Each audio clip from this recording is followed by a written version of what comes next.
How do you see yourself 5 years from now? Saan po kaya kayo ngayon 5 years from now? Siguro sa mga kabataan, iisip niyo, no? May mga stable job na kayo, nakapag-apply ng work.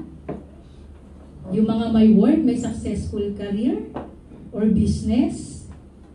Ano pa yung mga iniisip niyo? Pupunta, may mga gusto bang pumunta ng abroad? O yung iba, magkaroon ng family, mag-build ng family. Ano pa po mga ano, gusto niyo magkaroon ng house and lot, sasakyan, praise God. O, di ba? Mangarap, libre lang mangarap, walang bayad. So mga nasa 30, magkaroon ng boyfriend, girlfriend, yung mga single pa, may mga single pa po ba? Ay, wala na sila. Yung baliban sa youth. Yeah. So, di ba marami po tayong mga dinidesire. And sabi nga, saan po ba tayo bumabangon kada umaga? Ano, Nescafe? Sa kape. Bumabangon tayo sa kape. So, sa mga naririnig po natin mga balita ngayon, tsaka mga iba't ibang sakuna, di ba, disgrasya, lalo na lately, mga naririnig natin sa Amerika, global crisis. Di ba, ano ba yung pumapasok sa mind natin? Pabalik na si Jesus. Diba? So yung iba iniisip na yung Antichrist, mabubuno na ba yung mundo? Diba? Yung mga pumapasok sa mind natin. Ano ba yung mga sinasabi ni isa? Yung iba magsisi na kayo, magbagong buhay na kayo. Bumalik na kayo sa Panginoon. Diba? So kung ito po talaga yung mga mangyayari sa hinaharap, ano po kaya yung dapat nating pangarapin or i-desire? Sino po ba nagdi-desire dito na i-meet si Jesus sa alapaap? Amen. Praise God. Sino po yung gusto makasama sa rapture? Amen. Praise God. Walang gusto maiwan, ano? Amen. So, nasusulat naman po sa Biblia na lahat ng tumanggap at nagpapatuloy, huwag po natin kalimutan yung pagpapatuloy. Ano? Kahit po tumanggap po tayo, we are not osas. So, kinakailangan po nating magpatuloy sa ating pagsunod sa Panginoon.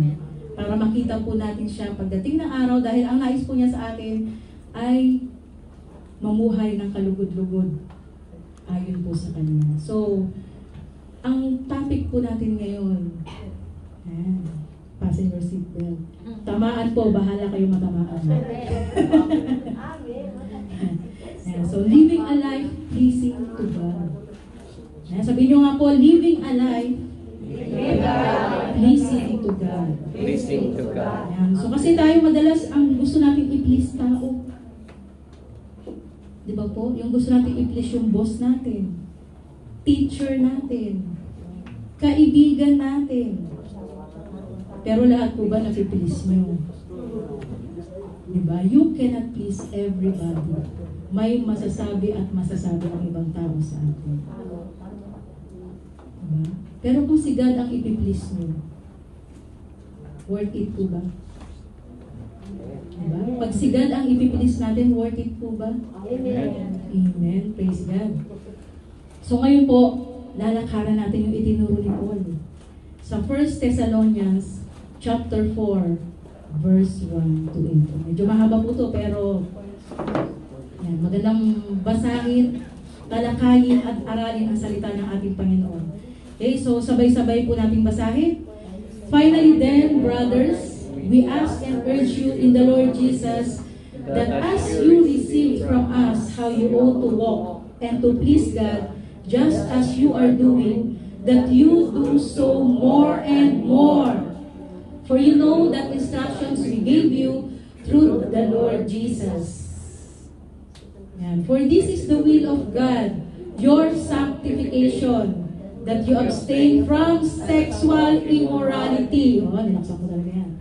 That each one of you know how to control his own body in holiness and honor. Verse 5, not in the passion of lust, like the Gentiles who do not know God. 6, that no one transgress and wrong his brother in this matter, because the Lord is an avenger in all these things, as we told you beforehand and solemnly warned you. Verse 7, for God has not called us for impurity, but in holiness. And verse 8, therefore, whoever disregards not man, but God, who gives His Holy Spirit to you. So everybody bow down your head and let us pray. Father God, we thank you this morning for your word, O Lord. Panginoon, not us, O God, but ikaw, Panginoon, yung maramdaman at ang presensya mo sa lugar na ito. Let your word transcend into each and every one of us, Panginoon, that it will transcend into our, not only in our mind, Panginoon, pero Panginoon, mangusap ka na ito po ay tumimo sa aming puso at sa aming pagkatao, na ito po ay aming maisapamuhay. Ikaw po, Panginoon, ang kumilos sa bawat senses ng aming katawan upang buksan namin hindi lang aming mga tenga o pandinig, kundi ang aming mga puso sa iyong salita. At makita namin yung mga bagay na gusto mong makita namin ngayong umaga nito, Panginoon. Yes, Lord, we pray, pangunahan mo kami. And I pray, Lord God, that as I humble myself, Panginoon, ikaw ang mangusap to the power of the Holy Spirit. Empower me, Lord, na ang tanging salita mo lamang ang siyang marinig sa oras na ito, O God. At ikaw po, Panginoon, ang kumilos sa bawat isa sa amin. Praise you, Lord Jesus Christ. And this we ask and pray in Jesus' name. Amen. Amen. Praise God. So, pagiging po natin ang mga sa ating Panginoon. So, nabasa po ba ninyo? Kaya sabi ko, ang tamaan sana. Praise the Lord. So, dahil ngayon po ay Love Month, kaya itinuon ko po. Actually, nung nagkamali ako nung last time, akala ko po 15 kahapon. So, sabi ko, kota ako next week, ako ng Sabado, ako pa yung Linggo. So, ang una ko po na-prepare is teaching para doon sa Intersoy sa 15. And then yung naggagawa na po ako ng teaching para sa youth, inilid po ako ng Holy Spirit dito sa verse na to. So, actually, tinitignan ko 1 Timothy, napunta po ako sa Thessalonians. And then nung binabasa ko siya, God is impressing me something na talagang kailangan po natin marinig.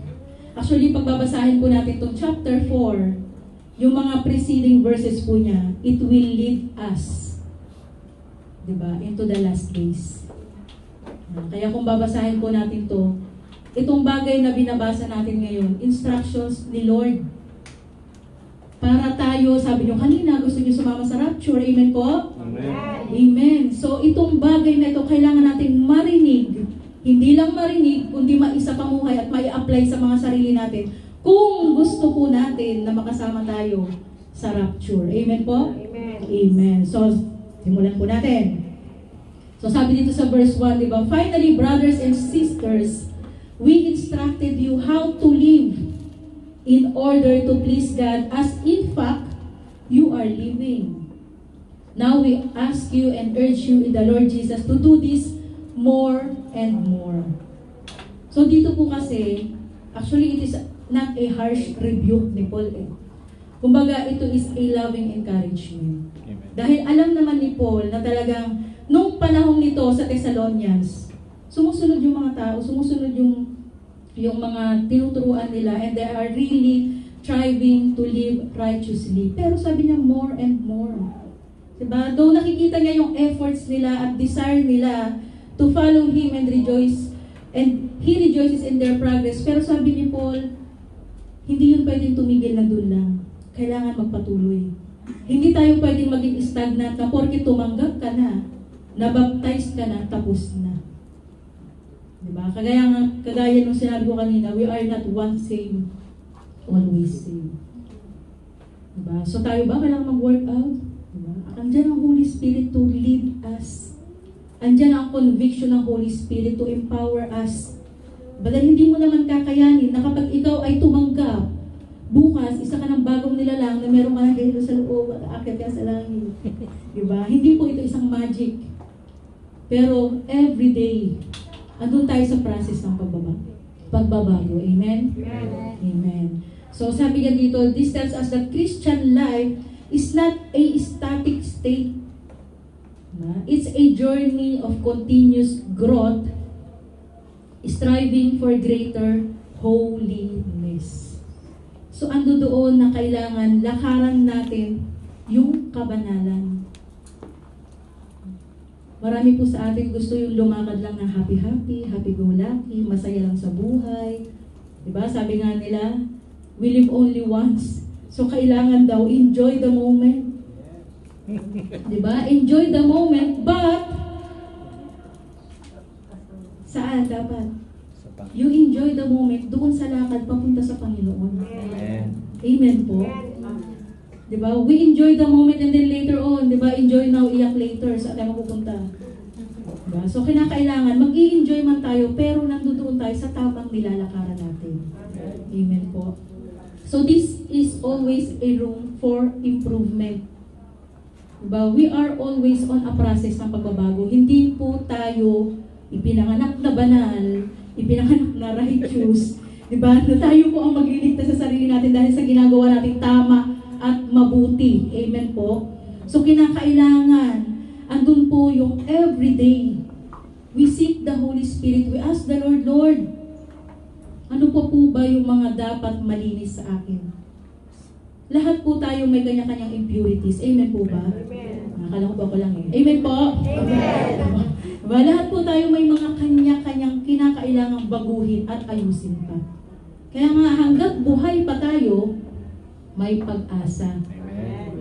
Kasi pag patay na tayo, patay kang bata ka. Tandaan niyo po, wala po tayong purgatorio. Hindi po kayo makakapunta ng purgatorio para ipanalangin upang doon ay maligtas. Kaya nga hanggat buhay ka pa, ayusin mo yung buhay mo. Amen. Amen po. Kasi binibigyan po tayo ng chance ni Lord na makasama sa pagsundo niya. Ayaw niyang maranasan natin yung, sino po ba may gustong dumaan ng tribulation? Sabi sa tribulation niya, yung bagay na hindi niyo pa nai-imagine, ay naku po, pag naranasan niyo yan, baka biglang sabihin niyo, Lord, sana pala nakinig ako. Sana pala nung hindi pa nagkakaroon ng rapture, inayos ko na yung sarili ko. Baka mayroon sa inyo dito, kagaya nung nabanggit ni Pastor, nang umatin sila ng training ni Brother Bingo, na gustong magpaiwan para maging Savior na naiiwan. Meron po ba? Baka gusto niyo magpaiwan dito sa church para kayo po yung mag-lead dun sa mga naiwan. Diba? So we should always be striving to do better. Amen. To become more like Christ. Amen. Sino po ang mga anak ng Diyos? Amen. Amen. Praise God. So kung anak ka ng Diyos, kailangan ang buhay natin kaparehas ng tatay natin. Diba? Hindi naman yung tatay natin mangga, tayo ay santol. May santol po ba sa inyo dito? O kaya ang palaya, mga bitter, meron po ba? Wala naman po, no? So kailangan patuloy na tayo ay magpabago at magpabasag. Amen po? Amen. And seek God deeply into our life. So sabi po sa Philippians 3 verse 14, I press on toward the goal to win the prize, for which God has called me heavenward in Christ Jesus. Living a life pleasing to God is a journey that requires perseverance and a commitment. Ulitin nyo nga po, commitment. Commitment. To ongoing growth in faith and character. Kapag kayo ba committed, halimbawa sa mga mag-asawa, committed kayo sa asawa nyo, pwede pa po ba kayo maghanap ng iba? Hindi na, di ba po? Kahit nga siguro sa mag-boyfriend at girlfriend, kapag may girlfriend kayo, gusto nyo ba yung boyfriend nyo may naakbay ang iba? Di ba? May nililigawan pang iba. Committed ka na sa tao na yun eh. So dapat, huwag committed yung utak natin. Kailangan malawak yung utak natin. And dapat maging intentional tayo sa pagsunod sa ating Panginoon. Sabihin nyo nga po, intentional. Intentional. Kung intentional ka, gagawin mo ang lahat. Masunod lamang siya. Ibibigay mo ang langit, ang lupa, pati lupa, no? Ang langit, ang bituin, ang ano bang bibigay ninyo sa mga girlfriend nyo, nililigaw at minamahal. Diba? Kung ganun tayo sa mga minamahal natin, di ba dapat masigit sa ating Panginoong Diyos? Yan yung magbibigay sa atin ng forever. Kahit pa sabihin ninyong matagal kayong magsama ng asawa ninyo, mamamatay pa rin po kayo. Wala kayong forever. Amen po? Diba? Sa mga kabataan ngayon, may forever pa ba? Ay, may sumasagot, wala na daw. Diba? Sa mga kabataan ngayon, meron pa bang forever? Diba? Isip ninyo, sino yung magbibigay sa inyo ng forever? Unahin natin kung sino yung magbibigay sa atin ng forever. Diba? Every day is as long as we are still alive, we have the privilege to change and grow because we are on process. Amen po? Amen. So, lipat tayo sa verse 2 and 3. Sabi dito, for you know what instructions we gave you by the authority of the Lord Jesus. Ito na. It is God's will that you should be sanctified. Ito yung karugtong. That you should avoid sexual immorality. So in the Bible, ang sanctification po, it's a process of being set apart of God's use and purpose. Tayo po ba pinili ng Panginoon? Amen.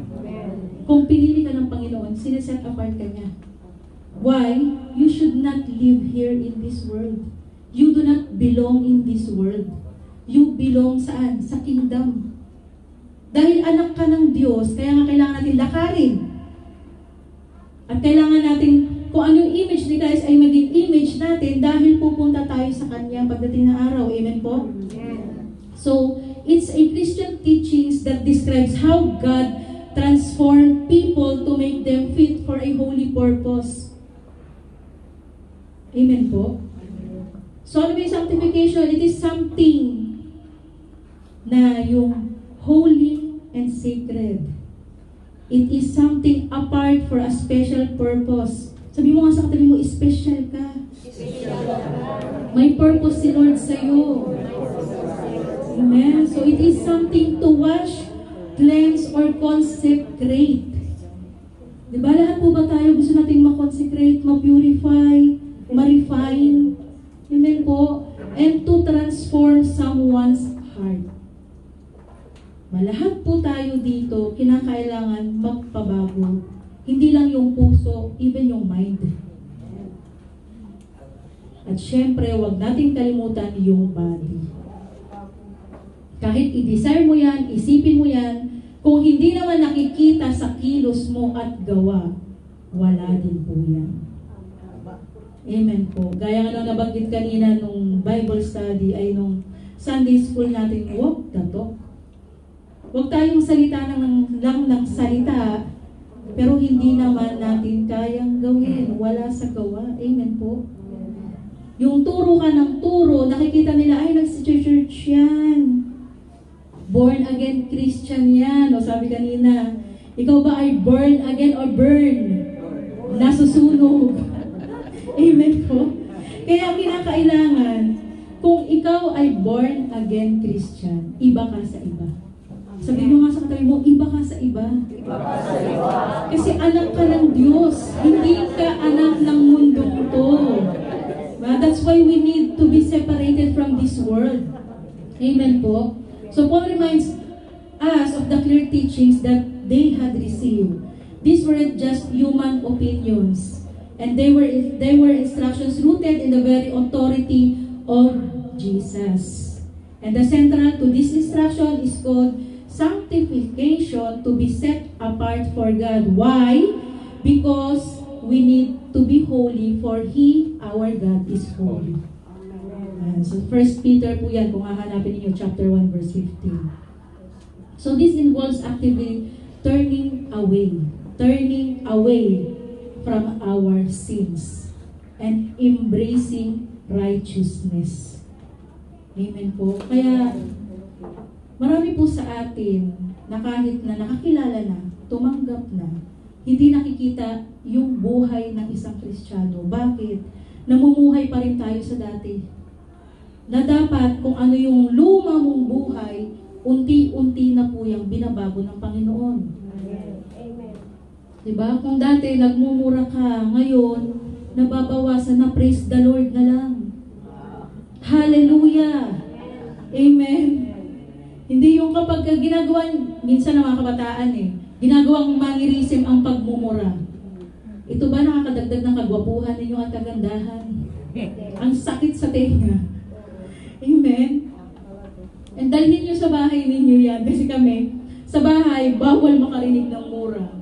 Dahil sigurado ng magulang namin, mamaya dudugo ang labi mo. Pero ngayon, may mga kabataan na naglalakad lang, kausap lang yung barkada, may PI na. Oh, nag-uusap lang, normal na usap lang. Diba? And tayong mga Kristiyano, even kayong mga kabataan, pag nasa school, maging iba kayo sa iba niyong kaklase. Hindi yung kapag sasabihin ng kaklase ninyo, maghating classes tayo, aba sasama din kayo. Diba? Kapag sinabi ng kaklase ninyo, ito, maglaro tayo ng ganito, ganyan, kahit na merong parating na teacher, ganun din kayo. Mas maganda na nakikita mismo ng mga klase ninyo na iba kayo sa iba. Kasi doon nakikita na ikaw pala isa kang Kristiyano at tunay na Kristiyano. Kasi hindi ka kagaya ng iba. May nangongopya pa ba? Sorry ha. hindi ka nangongopya. Sana. Diba? Hindi ka nakikipagdaldalan. Yung kahit nagtuturo na yung teacher sa harapan, daldalan pa rin kayo ng daldalan. Dapat nakikinig kayo.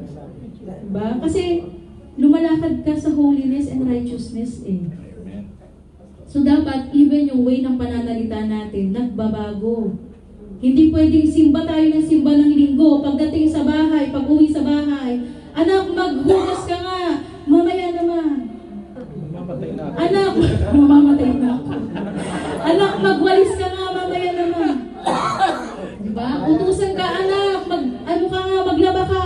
Lagi na lang ako na lang palagi. Nandiyan sila, diba, natatangs ka na. Natuto ka na mag-tangs. Inutusan ka lang. Diba, paano tayo magiging living proof that Jesus is in us? Diba? Paano makikita sa atin si Kristo kung hindi naman natin ipinapakita?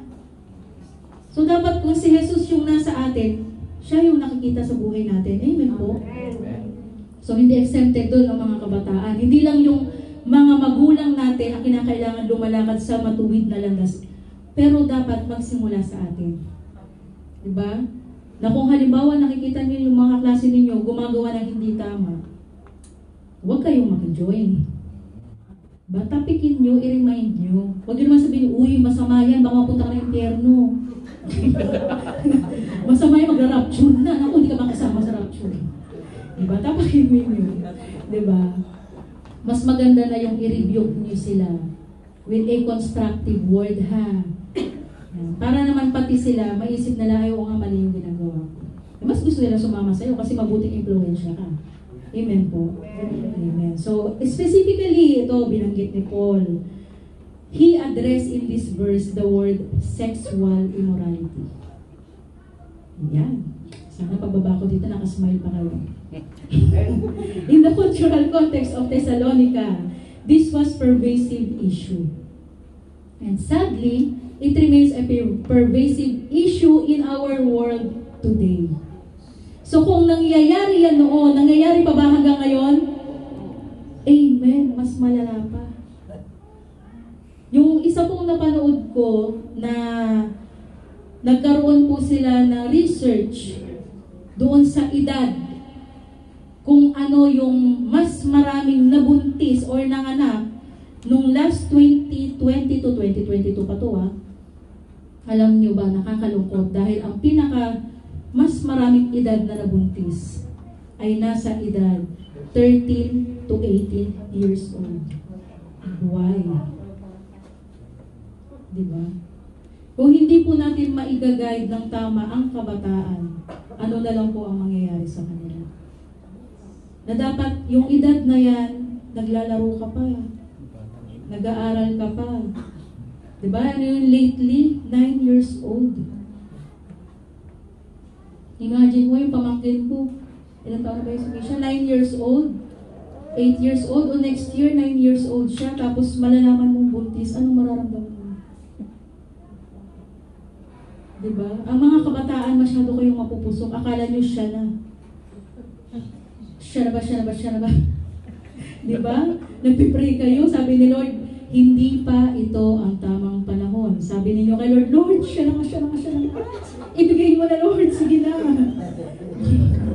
Hindi kayo marunong maghintay. There is always a right and perfect time. Amen. At that age, dapat kayo ay nag-aaral. Dapat kayo ay nagpapaform. Alam niyo yung caterpillar? Pagdating ng araw, anong mangyayari sa caterpillar? Magiging butterfly. Agad-agad ba siya nagiging butterfly?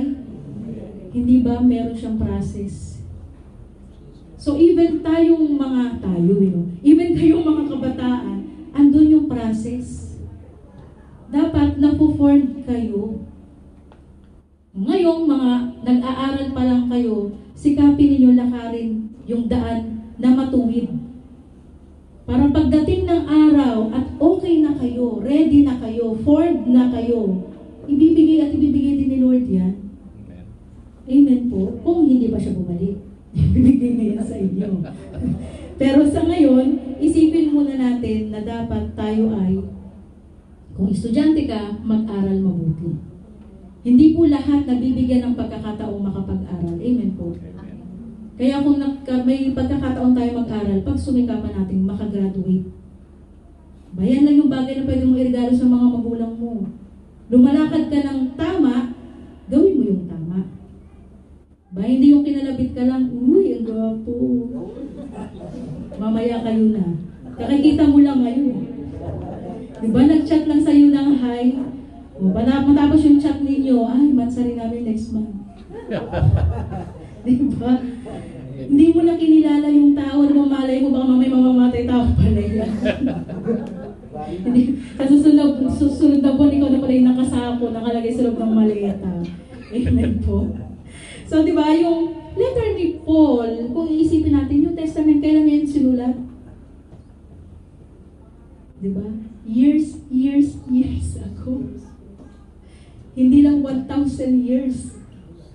Amen po. Pero bakit hanggang ngayon hindi siya outdated? At nangyayari pa rin siya. Yan ang salita ng Panginoon, buhay at totoo. Amen po.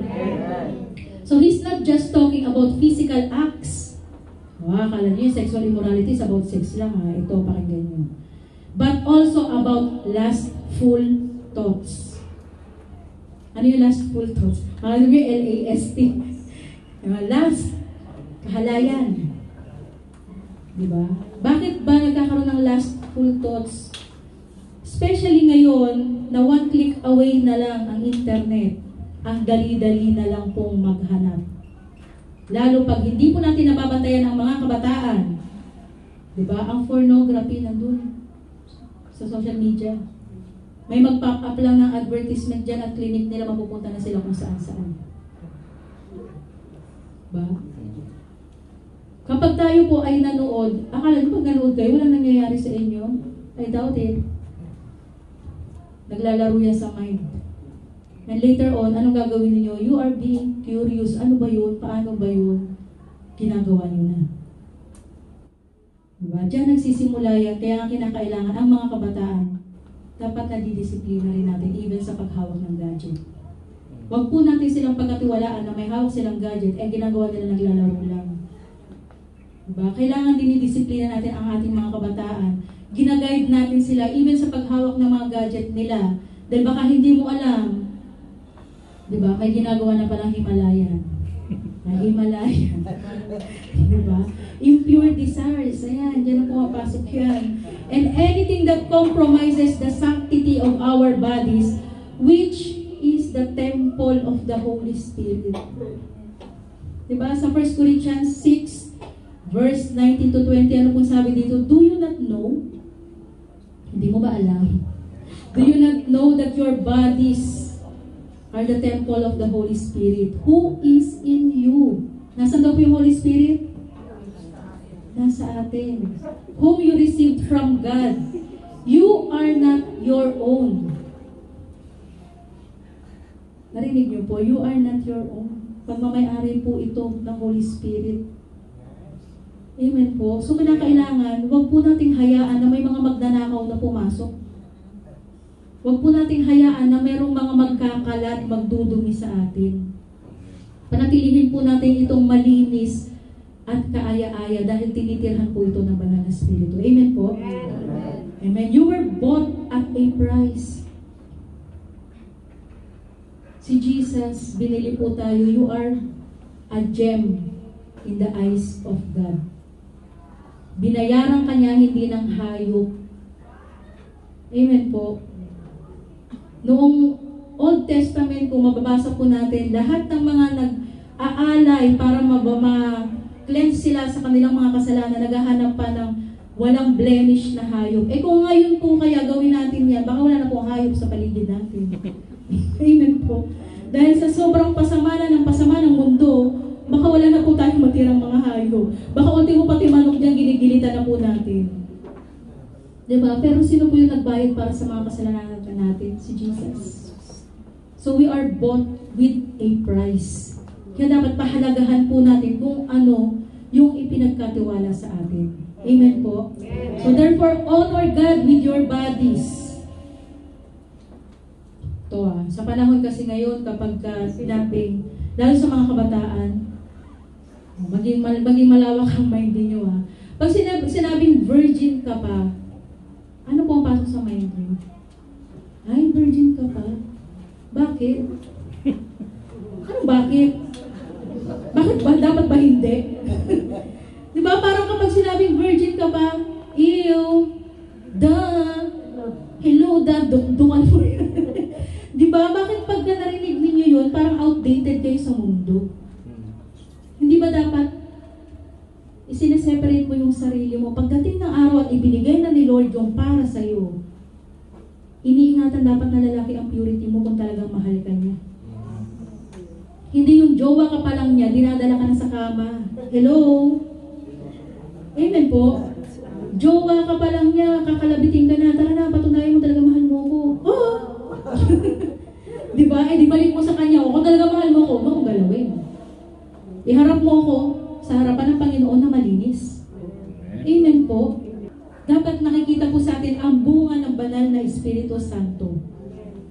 So nakalagay dito na yung, di ba, yung binasa ko sa chapter 5 verse 22, against such things there is no law.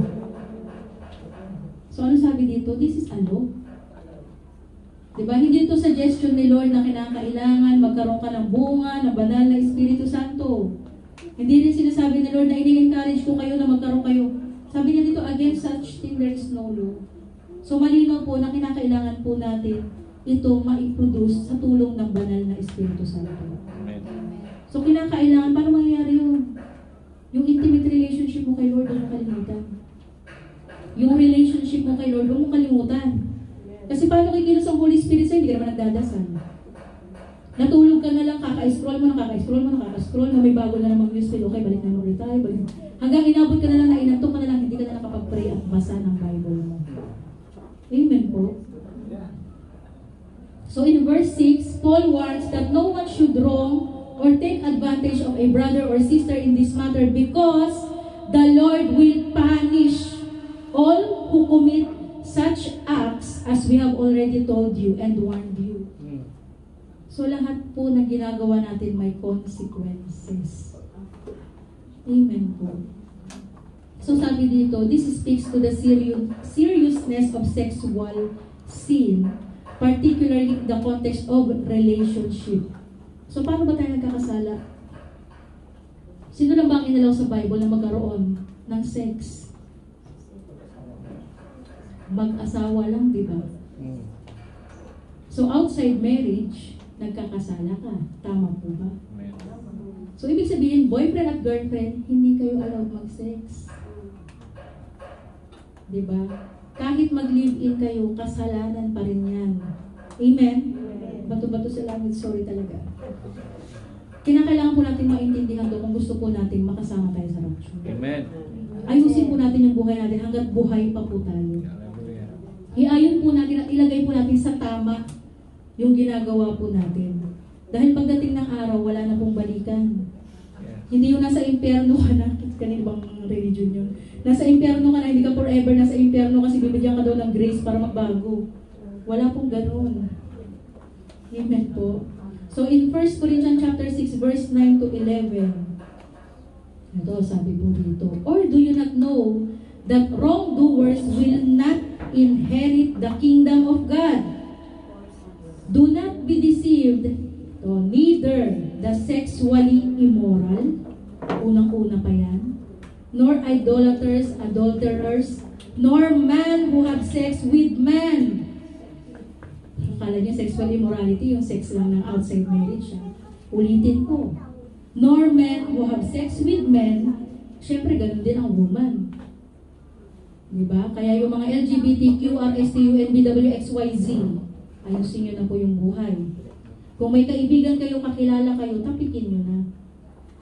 Diba? Kung hindi man sila makinig sa inyo, at least, ni-remind nyo sila. Hindi nyo na yun accountability. Diba? Kung mahal nyo yung mga kaibigan nyo at may mga kaibigan kayong ganyan, remind them. Walang masama sa pagre-remind. Huwag nyo naman silang husgahan. Uy, bading ka, hindi ka makapunta sa langit. Diba? Uy, tumboy ka sa impyerno, bagsak mo.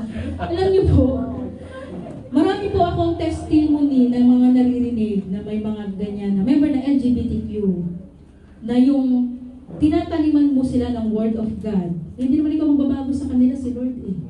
Na later on, nakakatanggap at kumikilala. Dumarating pa nga doon sa point na talagang nagpabago na sila ng kanilang mga anyo, pero pag tumanggap sila, nagsisisi po sila. So hindi ibig sabihin na yung mga yan, wala na silang pag-asa. Malay nyo, dumaan sila sa ganyan. Sila pala yung gagamitin ng Panginoon dun sa mga kauri nila. Para sila din, maiintindihan nila, makikinig sila. Why? Kasi na-experience nila yung nararanasan nung mga nandoon sa situation na yun. Amen po. Kaya tayo, tanim lang ng tanim. Share lang na share. Instead na i-share yun, may mga nag-tiktok ba dito? Ba? Imbis na i-share nyo, nagsasayaw kayo dyan, nag-tiktok kayo dyan, nagpo-post kayo ng mga hindi naman maganda, mag-post na lang kayo ng Word of God na mayroong matututunan yung mga nakakabasa. Amen po. So living a life pleasing to God is not a destination, but it is a journey. So kailangan nilalakaran natin yan. It's a lifelong process of learning, growing, and surrendering ourselves to His will. So kailangan andun yung pagsuko po natin ng buhay natin sa ating Panginoon. Kasi pag may mga bagay na hindi pa po tayo sinusurrender, naku, asahan mo, sisingilin ang kaaway sa'yo yan. Di ba ganito ka? Di ba ganyan ka? Pasimba-simba ka pa, ganito ka naman. Diba? Pahali-haleluya ka pa, ganyan naman yung ugali mo. Diba? Surrender it to God. Kasi si Lord lang yung makakapagpabago sa atin. Si Lord lang yung makakapag-ayos sa atin. Hindi natin ito kakayanin. Kaya nga binigay ni Lord ang Holy Spirit. Diba? Para tulungan tayo. Amen po? So, how do we cultivate our heart? Sabi niya kasi dito, it's about cultivating a heart that is hungry for God, a heart that is open to His leading, and a heart that desires above all else to please Him. Sinong gustong i-please si God? Amen. Ay, wala. Sinong gustong i-please si God? Amen. So, paano daw po natin siya i-please? Una, knowing God's Word. Sino po ang nagbabasa ng Bible? Ay, praise the Lord. Hindi naman po inaalikabukan ng Bible sa bahay, no? Yung design lang siya sa may harapan. Para wala mas mga espiritu lagay ko dito yung Bible. Amen po. Para wala makapasok ng mga maalasan ito yung Bible. Ang Bible po binabasa, love letter ni God yan sa atin. Hindi po yan display. Amen po. Yung mga nanay natin mahilig mag-display ng mga old, ng mga antiques, yung mga platong magaganda, baso, pag piyesta, tsaka lumalabas. Paghandaan, tsaka lumalabas. Diba? Ang Bible, binabasa po yan, hindi po yan dinidisplay. Amen. So how can we please someone if we do not know their value? Diba? Yung value mo, yung identity mo, mababasa mo yan doon sa Bible. Diba? Walang magsasabi sa iyo na sasabihin ng manliligaw mo, mahalaga ka sa akin. Hindi ko kaya mabuhay nang wala ka. Huwag ka maniwala dyan, bukas may iba nang nililigawan yung pagka hindi mo sinago. Diba? This is same true with God. Diba? His Word, the Bible, is our guidebook for life. Amen. Yan yung guide mo kung gusto mo talaga na pagdating ng araw ay makasama ka sa rapture. Andiyan dyan lahat yan. Even kapag nanghihina ka, feeling mo wala ka ng pag-asa, ang daming promises ni God. mga dumaraan mga kabataan sa anxiety, depression. Di ba nakakala ninyo katapusan na ng mundo? Tikitilin nyo na yung buhay nyo, hindi nyo ba alam na napakadaming pangako ni Lord sa inyo? Yung sasabihin nyo na hindi mo na kayang mabuhay dahil iniwanan ka niya, nabuhay ka nga na ilang taon bago mo siya nakilala eh. Diba? Sabi mo di mo kaya mabuhay nang wala siya. Diba? Spending time in the scripture, meditating on them, and allowing them to shape our thinking is essential. Sabi niya essential, parang lugaw daw. Which is essential for our living and a life that pleasing Him. So, importante po pala ang pag-meditate at basa ng Biblia. Diba? Isabuhay po natin at gamitin po natin to every day of our life. Huwag po yung nabanggit ko nung devotion ng mga kabataan nung nakaraang araw. Na kung tayo, kumakain tayo physically, sino po nabubusog? Yung katawan natin.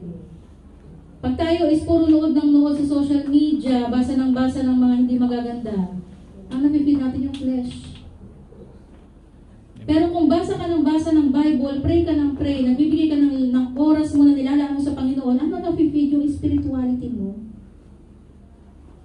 Which is, yan po ang kailangan mo kung gusto mo mapunta sa langit. Dahil yung katawan mong lupa mo, yung flesh mo, maiiwan po yan dito. Kaya wag po yan ang i-feed po natin. So sabi po dito, it's not enough to just read. Basa kayo ng basa, nabasa nyo na yung buong Bible, Old and New Testament, pero hindi mo naman sinusunod at hindi ka naman nagbabago, wala lang din po yan. Para ka lang po nagbasa ng pocketbook, okay, next. Diba? Kailangan, nagbabasa ka, na i-apply mo siya sa pang-araw-araw nating buhay. Sabi sa 2 Timothy chapter 3, verse 16, all scripture is God's breath and useful for teaching, rebuking, correcting, and training in righteousness. So yan po yung guide natin para makalakad po tayo ng tama at maayos. Amen po.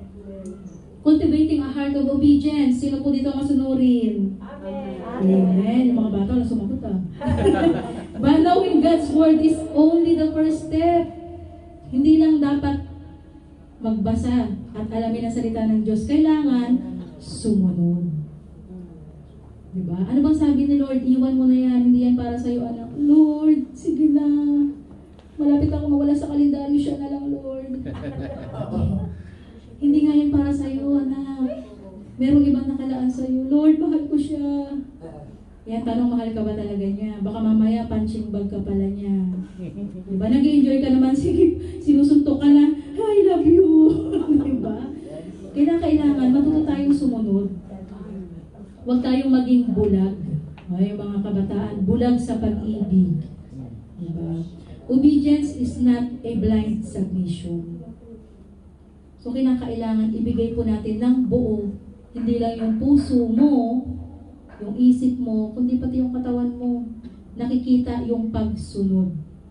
Amen po. Yan. So, when we obey God's command, we are demonstrating our faith in Him. Amen. And our belief that His way is the best way. And this doesn't mean that we'll always get it right, but it does mean that we should strive to follow. Pag sumikapan daw po natin sumunod, to follow His lead, even when it's difficult. Kailan ba naging madali ang pagsunod? Laging mahirap, di ba? Kasi kontra sa gusto mo. Di ba? May sinabi ba si Lord sa'yo na natuwa ka? Na anak, di ba? Yung sinasaway ka ni Lord. Maganda ba sa pandinig natin yun? Kahit nga wala na lang alam natin, sinaway ka, nagagalit ka eh. Si Lord pa kaya pag sinaway ka, matutuwa ka. Pero, pag sumunod ka, hindi ka magsisisi. Amen po. Amen. Sabi sa John 14 verse 15, if you love me, you will keep my commandments. Diba? 1 John 5:3, for this is the love of God, that we keep His commandments, and His commandments are not burdensome. So bakit po ba nagiging pabigat yung pagsunod sa atin? Kasi wala po tayong takot sa Diyos. Kasi kung may takot po tayo sa Diyos, Out of reverence, sumusunod tayo eh. Andun yung pagmamahal mo. Sabi mo, mahal kita Lord, pero hindi ka sumusunod. Mahal mo ba talaga siya? Eh di ba nga, pagka-jowa mo, mahal mo. Lahat ng gusto niya, sinusunod mo. Di ba? Takot ka na magalit siya sa'yo, takot ka na iwanan ka niya. Eh bakit si Lord hindi ka natatakot? Hindi ka lang niya iiwanan. Mapupunta ka pa doon.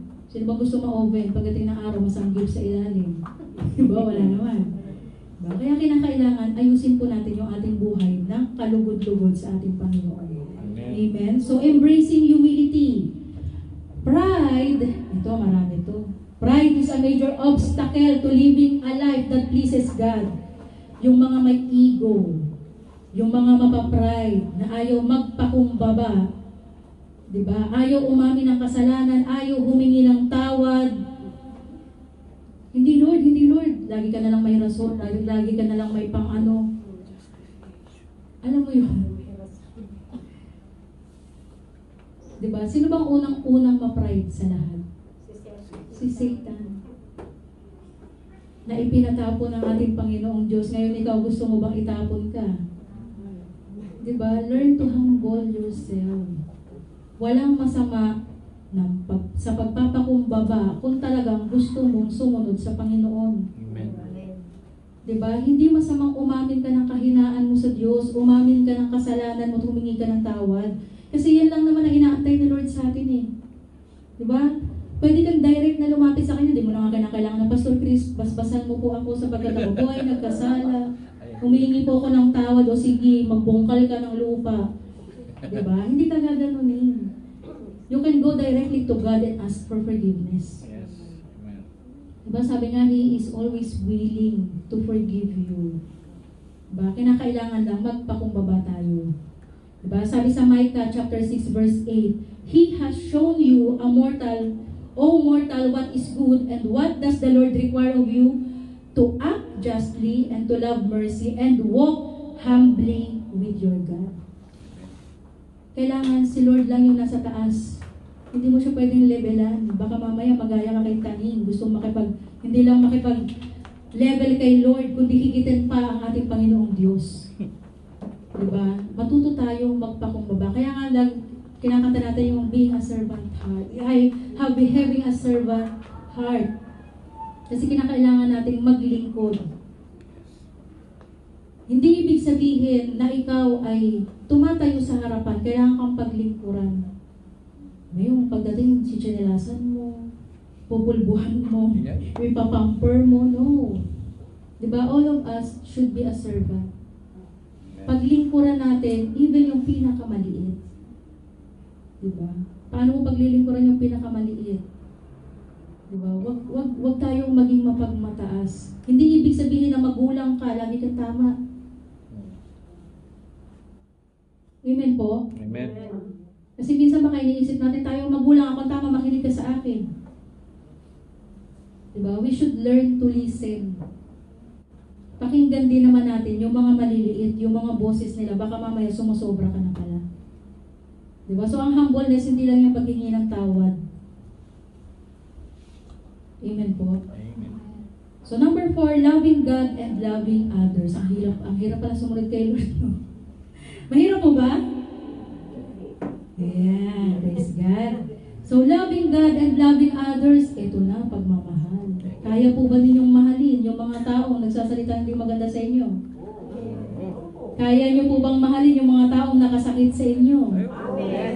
Amen. Praise the Lord. So sabi dito, Jesus summarized the entire law into 2 simple commands. Love God with all of your heart, soul, mind, and love your neighbor as yourself. Na kahit na yung kapitbahay mo, tinatapunan ka ng basura sa bakod ninyo, mamahalin mo pa rin siya. Kaya niyo po ba? Oo, babalik ko yun. Babalik ko na lang. I love you too! Diba? Pag sinampal ka sa kabila, sampalin mo din ng pagmamahal. Pag binato ka ng bato, ilagay daw sa garapon para may buko. Diba? We should love our brothers and sisters kahit na ano pa yung ginawa niya. Ito po madalas kong nababanggit. We are now in a spiritual realm. May mga bagay na hindi man natin visibly nakikita ng naked eye natin, pero ang kaaway kumikilos. Amen. So may mga bagay na ginagawa ang isang tao na hindi man niya intended, merong spirit na umaaligid na gumagalaw. Kaya nga diba, let us magalit tayo sa kasalanan, pero wag doon sa tao na gumagawa ng kasalanan. Magalit tayo sa ginagawa niyang mali, pero hindi doon sa tao na gumagawa ng mali. Pray for them. Diba? Na hanggat hindi pa naman siya namamatay, huwag niyo pag-pray na, Lord, kunin mo na nga ito. Lord, kunin mo na siya na hindi na siya magkasala pa. But let's pray for them na makapagbagong buhay sila bago pa bumalik ang ating Panginoong Jesus. Amen po. So sabi niya, our love for God should overflow into love for others. When we show compassion, kindness, and forgiveness to those around us, we are reflecting the character of God and living a life that is pleasing to Him. Yan. So kinakailangan daw po, andun yung pagmamahal natin sa mga kapatid natin, even sa pamilya natin. Halimbawa, yung mga kamag-anak mo, inagawan ka ng lupa. O sige, sa'yo na yan, pagdating ni Lord. Hindi mo yung mabubuhay. Diba? Pag kinuha ka ni Lord, ano gagawin mo sa lupa? Nandun ka sa ilalim ng lupa. Hindi mo yung mamapakinabangan. Diba? So we learn to forgive. We learn to love. Amen. So Matthew 22 verse 37 to 40, sabi dito, Jesus replied, love the Lord your God with all of your heart and all your soul and mind. This is the first and greatest commandment, and second is love your neighbor as yourself. All the law and the prophets hang on these two commandments. Love is a core principle of Christianity, and loving God with all your being and your neighbor as yourself is essential aspects of life that pleases God. So, huwag po natin kakalimutan na magmahal. So, sabi nga po dito, yung pagmamahal daw, pag tinanong tayo, diba, sino ba may mga millennials ba dito? Nabutan niyo ba yung mga Islam book? Pag tinanong, what is love? Love is like a rosary that is full of mystery. Anong mystery? Sorrowful. Wala na yung joy, tsaka yung glory, sorrow lahat. Diba? So kung gusto niyo po ng tamang guidelines ng pagmamahal, go back to 1 Corinthians chapter 13. Amen. Diba? Love is patient. Sabi, love is patient. Pastor, punta po kayo ng ospital, binugbog po ng asawa, patient na po siya ngayon. Wow, naman yung ganon. Diba? Mapagpasensya, magtimpi po tayo hanggat kaya yung magtimpi. Diba? Pagpasensya natin yung kapatid natin na nagkakamali. Amen. But love is kind, it does not envy. Hindi yung kapag nakita natin successful yung kasama natin, sisiraan mo, ay, kaya lang naman ganyan niya, kasi ganito, ganyan. Diba? Pagka nakita mo na may ginagawa siya, nagsiselos ka, gusto mo ikaw din, ganun ka din. Diba? Gusto mo magigitan mo rin siya kung ano yung meron siya. Diba? It does not boast, hindi daw nagmamayabang. It does not proud. It does not dishonor others and not self-seeking. It is not easily angered. Yan. It keeps no record of wrongs. Baka mamaya, humingi na ng tawad sa'yo, pinatawad mo ngayon sa susunod na araw, ikaw, kaya nga hindi na ako nagtitiwala sa'yo kasi noon, ganito ka, ganun yung ginawa mo. Diba? Pinatawad mo na siya, pero yung record niya nandito sa mind mo. Ito yung ginawa niya, number 1, number 2, number 3, number 4. Diba? It keeps no record daw, lalo sa mag-asawa, kapag humingi na ng tawad mo, muna balikan. Patawarin mo na. Huwag mo na balikan yung mga luma niyang kasalanan. Hindi yung isusumbat mo pa sa kanya, noon nga ikaw, ganito, ganyan. Tapos hanggang sa nagsumbatan na kayong dalawa. Ending, ano nangyari? Hiwalay. Amen po, hiwalayan. So love does not delight in evil but rejoices with the truth. It always protects, always trusts, always hopes, and always perseveres. So yan po ang tamang pagmamahal. Amen po? Amen. And number 5, seeking the Holy Spirit's guidance. Ito po yung pinaka-importante sa lahat. Kasi mahirap po ang lakad o ang journey natin patungo sa ating Panginoong Diyos nang wala ang tulong ng Holy Spirit. Amen. Hindi po natin ito kakayanin sa sarili lang po natin. That is why God has given us His Holy Spirit to empower us and guide us. But let us always ask the leading of the Holy Spirit. The Holy Spirit illuminates the scriptures, It convicts us of sin.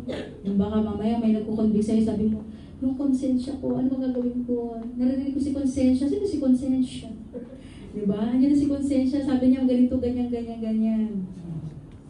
Hindi mo alam yung conviction pala ng Holy Spirit na mali yan ang gagawin niya. Ito yung dapat mong gawin. Diba? So, it empowers us to live a life that is pleasing to God, and we must learn to rely. Sabi, rely daw on the Holy Spirit. Hindi yung every decision, yung gusto mo. Bang gusto mo maging successful sa buhay, always rely on the leading of the Holy Spirit. Ask the Holy Spirit. Andiyan ang Holy Spirit all the time present. Kung gusto mong malaman kung ano yung tamang daan at dapat mong lakaran, humingi ka ng tulong sa Holy Spirit dahil andyan siya para i-guide ka. Amen po. And allow Him to transform us into the image of Christ. So sabi sa Isaiah 11 verse 2, the Holy Spirit will give people wisdom, understanding, counsel, might, and knowledge of the Lord. Isaiah pa po yan. Old Testament pa po yan. So bago pa po naranasan ng mga apostles doon sa Acts ang Holy Spirit, sa Isaiah pa lang andoon na binabanggit na kung ano yung gagawin ng Holy Spirit sa atin. Amen po. In John 14 verse 26, the Holy Spirit will teach people everything Jesus said and remind them of it. Andyan yung reminder natin ng Holy Spirit na kapag gumagawa ka ng mali, andyan yung Holy Spirit to convict you. Diba? Andyan yung Holy Spirit na magsasabi sa iyo na hindi tama yan, mali yan. Kaya sabi sa Galatians 5:16-17, so I say walk. Lakaran daw po natin ang ating daan patungo sa Panginoon by the Spirit. Walk by the Spirit and you will not gratify the desires of the flesh. For the flesh desires what is contrary to the Spirit. Imagine that. Ang flesh kontra ang Spirit dyan. And the Spirit what is contrary to the flesh. There are conflict with each other so that you are not to do whatever you want. So, hindi daw po pwede na gawin mo lang yung gusto mo. Ang flesh, hindi po yan sa ating Panginoong Diyos. Dito po yan sa mundo. Since you are a spirit, dahil ang identity mo ay anak ng Diyos, lakarin po natin yung daang matuwid na kalugod-lugod sa ating Panginoon. And we will just be empowered sa tulong ng Holy Spirit. Amen. Kaya kinakailangan po, andun lagi ang guidance ng Holy Spirit sa atin. Amen po? Amen. Palakpakan po natin ang ating Panginoon. So in conclusion, sabi po dun sa 1 Thessalonians chapter 4, verse 7 to 8, for God did not call us to be impure, but to live a holy life. Therefore, anyone who rejects this instruction does not reject a human being, but God. The very God who gives you His Holy Spirit. And Paul concluded this section by reminding the Thessalonians, hindi lang po yung Thessalonians, that God did not call them to impurity, but even tayo, diba, to holiness. Amen. This is the overarching theme. God's desire for our lives is holiness. Maging banal po tayong lahat. He wants us to be set apart for Him. Mai-separate tayo mula sa kasalanan at kamunduhan para tayo po ay maisama sa Kanya. Amen po? And living a life that reflects His character. Therefore, anyone who rejects God's instruction, diba? Hindi mo nire-reject yung tinuturo namin na sinasabi namin sa iyo. Hindi yung Bible yung nire-reject mo, but God Himself. Amen po?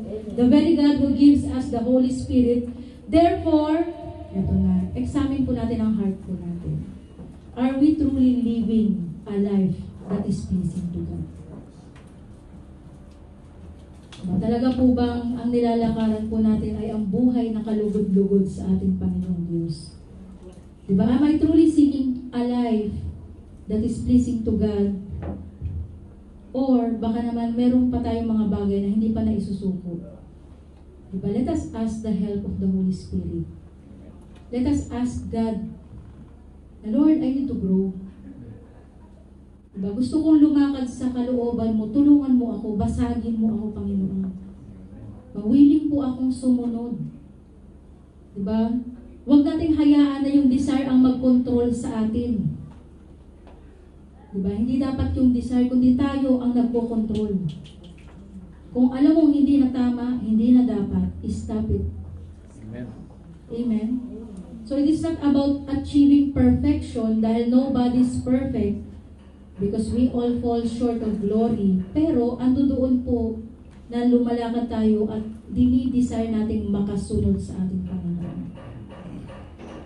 So Bible is clear about that, but it is about our heart that is genuinely seeking God. So isik po natin ang ating Panginoon ng genuine, totoo. Hindi yung dahil nasa church lang tayo, dahil may kasama po tayong nasa loob ng church, kundi ano yung binabanggit po natin kahit hindi po tayo nakikita. Ginagawa po natin yung tama. Diba? Andun yung integrity mo and you are doing your excellency before the eyes of the Lord. Amen. Amen po. So let us commit ourselves anew to following Him, to loving Him, to serving Him with all our hearts. And may the grace of our Lord Jesus Christ, the love of God, and fellowship of the Holy Spirit be with us all. Amen. So nawa po ay may natutunan po tayo ngayong umagang ito at palakpakan po rin po natin ating Panginoon.